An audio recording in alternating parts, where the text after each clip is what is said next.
Hola, ¿qué tal? Muy buenas tardes. Bienvenidos a una nueva emisión de ADEC TV, este vivo que hago cada domingo a las 19 horas.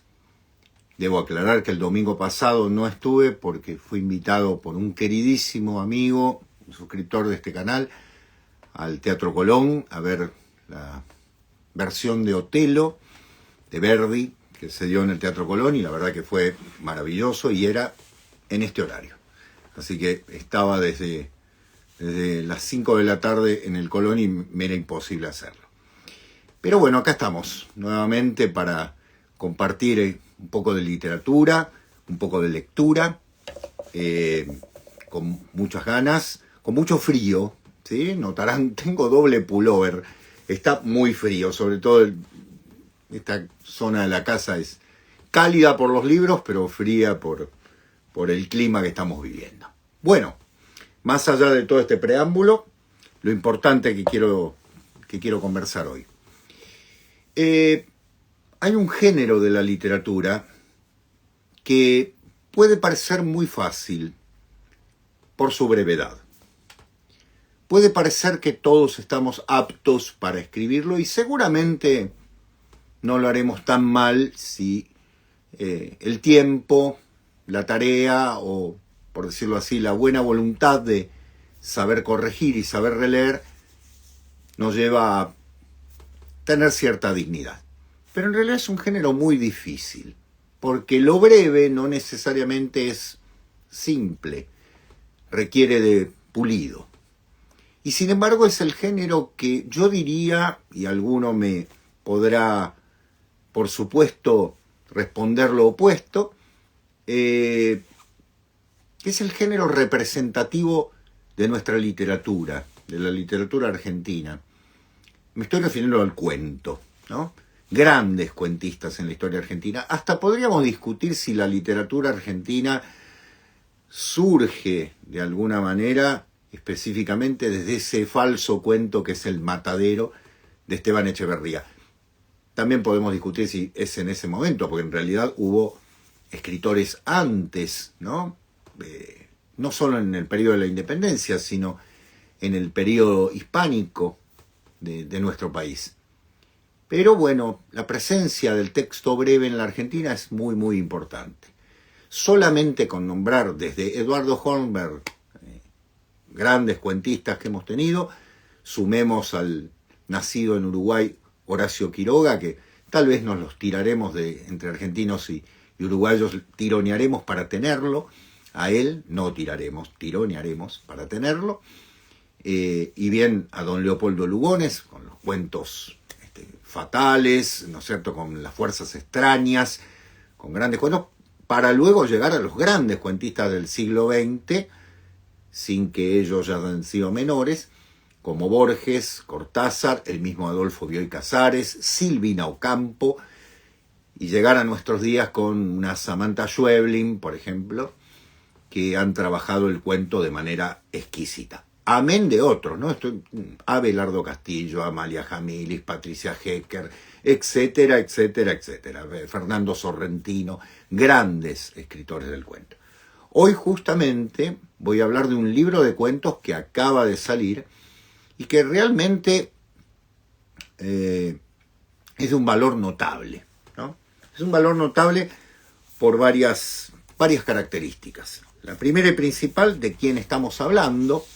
Estoy hablando de Cristian Acevedo. Cristian Acevedo es un escritor argentino que nació en varios lugares, así como digo, porque los que hemos seguido su obra nos hemos llevado el enorme tesoro, vamos a decir así, de comprobar que en cada libro va poniendo un nacimiento diferente. Esto es estupendo. Hace literatura incluso en su propia biografía.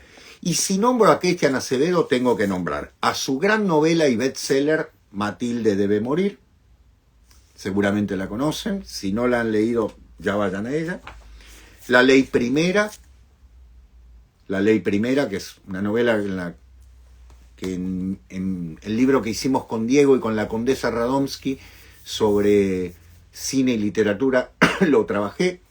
La suspensión de las certezas, y esta novela, por ejemplo, entre otras, porque tiene alguna más, Todas las vidas de Baki, a mí me parece una obra de arte, realmente. Pero más allá de toda esta obra de Cristian Acevedo, hoy vengo a presentar Cuentos de Matilde, editado por Sofía Casa Editorial, que está creciendo de una manera, porque ahora edita a Cristian Acevedo, ¿no? Antes nos editaba a menores señores, y ahora tenemos al gran Cristian Acevedo en el catálogo de Sofía Casa Editorial. Cuentos de Matilde, como ustedes se imaginarán, hace referencia a la Matilde de Debe morir, Matilde debe matar, Matilde debe vivir, que son las tres novelas de esa trilogía increíble, con una creación exquisita en torno de lo que es el narrador, lo que es el lector, una invitación a mundos abiertos, casi diríamos borrar ficción y realidad para convertirlo todo en un gran relato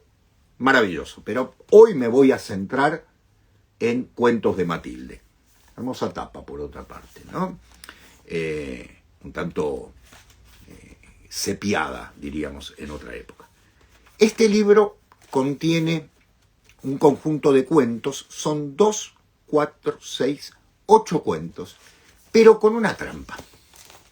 Con una trampa exquisita, por otra parte. Una trampa exquisita que tiene que ver con algo fundamental que Cristian trabajó muy especialmente para este libro, y que es que el primer cuento, que en realidad podría ser perfectamente un relato nouvelle, ¿no? Siempre que llovió, abarca prácticamente la mitad del libro. Fíjense lo que estoy diciendo, es decir, tengo un libro de 8 cuentos en los cuales el primero es un gran relato, insoslayable por otra parte, de una frescura notable. Todos los cuentos, valga decirlo, llevan una frase popular, digamos así, un refrán, ¿sí?, de la cultura popular, pero la mitad del refrán. Siempre que llovió, más vale prevenir, el que calla, ¿no es cierto?, mal acaba, corazón que no siente, tal astilla, ¿sí?, el que espera y a mal tiempo. Los 8 relatos empiezan justamente con un relato fundamental, que es Siempre que llovió. No se pierdan el prólogo, por otra parte el prólogo es un juego con el lector exquisito, y con Matilde, por supuesto. Pero después Matilde la dejamos de lado, es decir, los cuentos tienen una vida propia, totalmente. Siempre que llovió, que como decía es el gran texto extenso, el relato, digamos así, yo no quiero, como se dice hoy, spoilear la historia, pero puedo decirles que es uno de los relatos más redondos de la literatura contemporánea. No porque necesariamente el final sea específicamente, nos dé, bueno, y esta era la llave que abría la puerta. Por supuesto que hay un final y está muy bien trabajado, pero lo interesante es todo lo que giró en torno de ese cuento en el pasado y en el futuro. Un trabajo con el tiempo estupendo. Hay 2 personajes claves, Inés y Ernesto, son hermanos. Inés tiene, vamos a decirlo así rápidamente, una enfermedad. Ya es una mujer de 30 y tantos años, y el hermano se tiene que hacer cargo de ella a raíz de la enfermedad que tiene. Ernesto está casado, bueno, ahí aparece la esposa, que es un ser bastante particular, muy crítico con toda esta situación, y obviamente todos los saltos hacia el pasado, e incluso desde ese pasado hacia el futuro, que permiten pensar que la historia de Inés no debe ser catalogada de una manera tan fácil como decir está loca, como le dicen la mayoría de los personajes que la han conocido, desde la escuela primaria hasta que llega a cierta edad. Porque hay una edad clave en ella que es, digamos, la adolescencia, en la que lo que ha padecido se agrava, por decirlo de una manera. Hay un padre ausente, muy interesante esa imagen. No voy a dar más datos, pero podemos tejer algunas ideas en torno a eso. No es tan fácil la relación. Quiero decir, no es que punto desapareció, se fue y demás. Hay algo más muy interesante. La madre, ¿no?, que es la que realmente carga con toda la educación de esos hijos. Y luego la tarea que queda en manos de Ernesto. Es un cuento exquisito.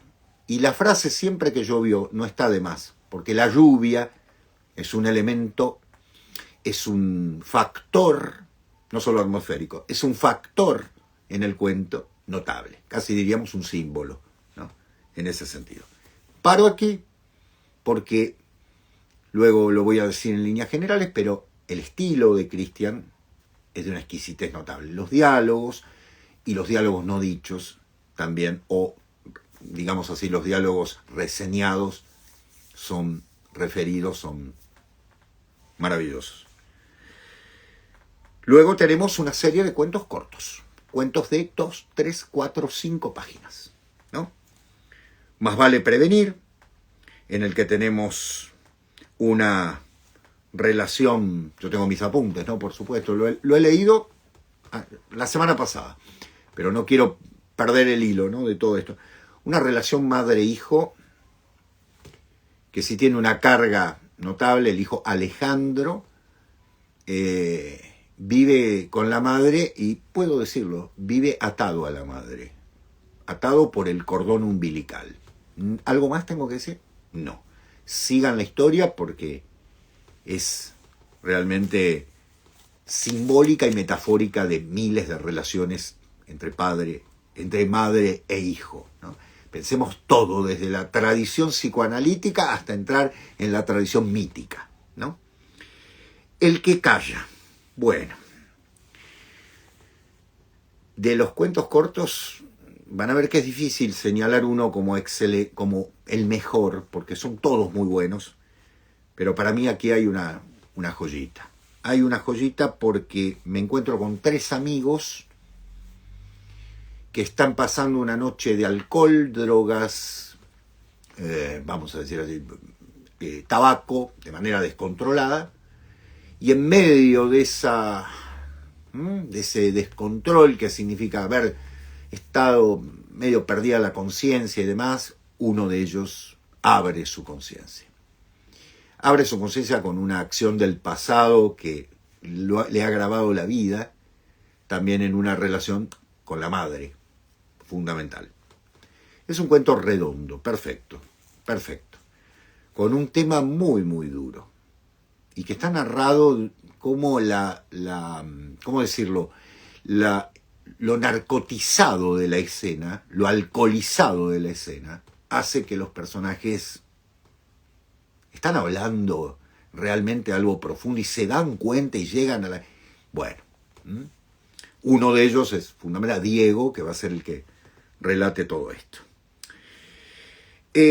Corazón que no siente es otro de los cuentos en los que está trabajado de una manera exquisita el lenguaje coloquial, porque aquí lo que tenemos es, vamos a hablarlo de una manera más simple, tenemos un relato de la vida cotidiana que es referido.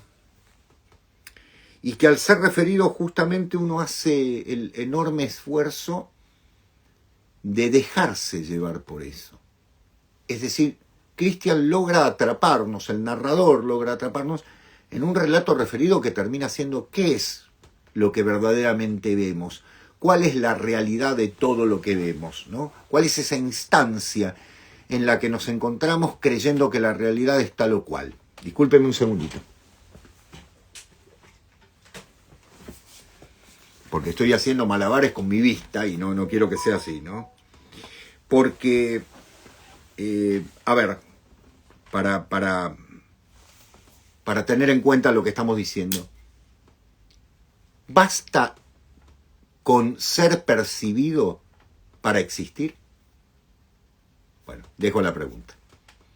Eso en un bar, ¿sí? Luego tengo el cuento Mal acaba, que, a ver, Yo diría que es un manejo de la crueldad de una forma sublime. Estoy diciendo muchos adjetivos, pero realmente busco que sean diferentes porque realmente los relatos de Christian son exquisitos. Es un matrimonio, y es un matrimonio en el que hay una de las partes maltratada, no la común, la del hombre, ¿sí? Es el marido el que está siendo maltratado. Es un marido pasivo, paciente, que lo lleva a una acción definitiva que no voy a aclarar y que no tampoco es la más común. Hay hijos ya más grandes y un desprecio por lo que fue el compañero de vida que es notable. Malastilla, un padre y una hija que a su vez ella tiene 3 hermanos más, de tal palo tal astilla, ¿no? Tal astilla se llama el cuento, yo creo que dije mal, tal astilla, en el cuento lo que es estupendo es que lo que puede parecer a los demás una pelea de familia es la forma de que la familia esté unida. Ustedes me dirán, qué locura. Es decir, en el fondo hay un sacrificio de ambos miembros. Y es muy interesante, porque ese pacto interno no solo lo vuelve interesante desde el punto de vista argumental, sino humano. ¿Qué pasa cuando una familia tiene conflictos y los conflictos, en algún caso, permiten que estén más unidos? Como verán, son todos cuentos de una profundidad humana notable. No es que aparecen extraterrestres. No. Estamos en un mundo de humanos. El que espera. Bueno. Brillante. Son 3 páginas. Nada. Acá tenemos a un padre que está esperando que nazca su hijo. Nace. Y en 3 páginas está el futuro, de manera completa.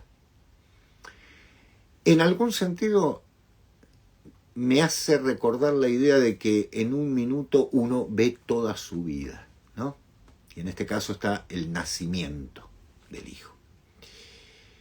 Así que, bueno, ¿cómo decirles que realmente es un cuento que a los padres nos va a llegar de forma notable, pero obviamente a cualquiera de los lectores, porque hay una sutileza en la creación del tiempo en un instante que permite ver lo que va a ocurrir. Me detengo allí. Y el último, A mal tiempo, que es posiblemente uno de los cuentos, uno lo podría también narrar como un cuento terrible, con un hecho, con una resolución absolutamente inesperada y brillante. Emilce, una mujer joven, está yéndose en auto hacia Villavicencio, según parece, aquí en la provincia de Mendoza. Está yendo por la ruta y levanta a un hombre que con un arma en la mano le pide por favor que lo lleve. Y ella lo acepta y lo lleva, y esto, que es una situación de locos en medio de una ruta de nada, empiezan a ser perseguidos, y esa persecución se convierte en algo enloquecedor. Pero lo que creemos obvio, lo que creemos el final obvio, el gran narrador, que es Cristian Acevedo, nos vuelve a raptar para llevarnos a un final aún mayor, aún más duro, increíblemente, y de manera absolutamente natural. Ahora bien, Cuentos de Matilde, como todo libro de cuentos, empiecen por el que quieran. No es que hay una concatenación entre uno y otro. Los unen por decirlo de una manera, los refranes, que están muy bien puestos los títulos. Yo no he hecho un análisis, no quiero arruinarles todas las historias, pero sí Cada una de ellas tiene una vida personal. Desde el relato largo, extenso, de Siempre que llovió, que vuelvo a decir, perfectamente podría entenderse como un relato nouvelle, hasta el cuento brevísimo de 3 páginas, El que espera, por ejemplo, el del padre, que está allí recibiendo al niño recién nacido, pasando por los cuentos en los que un matrimonio, 3 amigos, unos desconocidos que hablan en un bar, nos llevan a acciones absolutamente inesperadas, pero lógicas dentro del cuento. O sea, verosímiles, diríamos. Muchas veces se me ha dicho que me dedico a los clásicos y que no hago presencia de la literatura actual. Debo decir, ustedes que siguen esto, debo aclararlo, es recontrafalso eso. Los 3 primeros programas de la última página se dedicaron a autores vivos. Roberto Calazo, Hugo Mujica y Samantha Schweblin. Empezamos con los clásicos un tanto después. Y en este caso estoy hablando de un autor joven. Cristian es un autor joven que ha publicado, ya les digo, varios textos insoslayables. Matilde debe morir, Matilde debe vivir, Matilde debe matar. La trilogía, no la traje completa para no tener que estar cambiando de libro. Todas las vidas de Baqui, si quieren leer una novela que tiene un mundo aparte. La ley primera. Su otro libro de cuentos, El secreto del Rottweiler, que lo tengo por aquí. Otra novela más que no traje en este momento. Y ahora Los cuentos de Matilde, editados por Sofía Casa Editorial. ¿Saben qué? ¿Tienen ganas del cuento? ¿Están cansados de leer siempre los mismos cuentos, a veces elaborados por una especie de fábrica de chorizos que saca uno atrás del otro? Vayan a los cuentos de Cristian Acevedo, porque son de una perfección estilística notable, pero ante todo de una creación de un mundo fantástico, real, absolutamente recomendable. Cristian Acevedo, escritor argentino, nació en tantos lugares que ya no los puedo nombrar. Nació en distintas épocas. Bien, ¿sí? Una especie de avatar de Cristian Acevedo. Vayan a leerlo. Realmente me lo van a agradecer. Un estilo exquisito, incluso cambiando justamente cuando es un diario personal, cuando es una conversación coloquial, cuando es una conversación vulgar, cuando es una conversación elevada, cuando es un diálogo elevado y también cuando es una narración que merece seriedad, tragicidad y demás. Manejan muy bien el castellano. Yo soy un seguidor de su obra en ese sentido. Gracias por estar allí. Gracias por los saludos que me están mandando. Acabo de recibir un saludo de Escocia. Bueno, qué pena, podría haber tomado un escocés, ¿no? Pero quiero estar lúcido para decir las cosas bien. No pierdan la oportunidad de acercarse a estos escritores argentinos contemporáneos que están haciendo una literatura desde todo punto de vista innovadora y que tienen un estilo personal notable. Yo que escribo cuentos quisiera acercarme así un poquitito a lo que escribe Cristian Acevedo. Gracias por estar allí. Un abrazo enorme y que sigamos disfrutando. Si Dios quiere, el próximo domingo estaremos nuevamente en otro vivo, con otro libro, con otro autor o con un tema. Un saludo enorme. Adiós y gracias.